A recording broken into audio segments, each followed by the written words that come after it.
Hi everyone.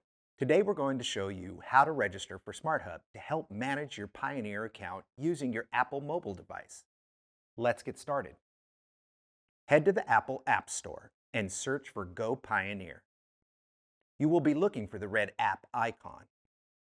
Click Get to download. On the SmartHub login screen, click Don't have an account? Register now.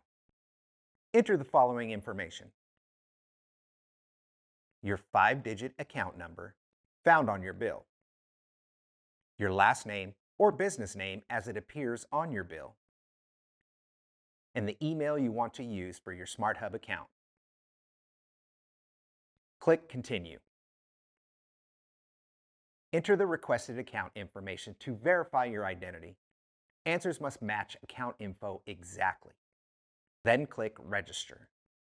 If you have not set up the security questions beforehand, you will need to stop by your local office first to have these set up before your registration can be completed.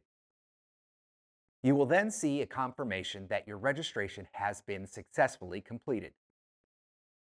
Next, check your inbox for an email that contains a link you need to click to verify your email address and to log in for the first time. Click the link to verify.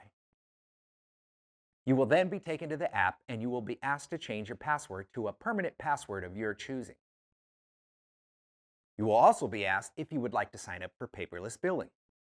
If you would like to sign up for paperless billing, toggle the button to green and then select Save. If you do not want to sign up for paperless billing, just select Save. If you need more help or have any questions, visit us at gopioneer.com/support.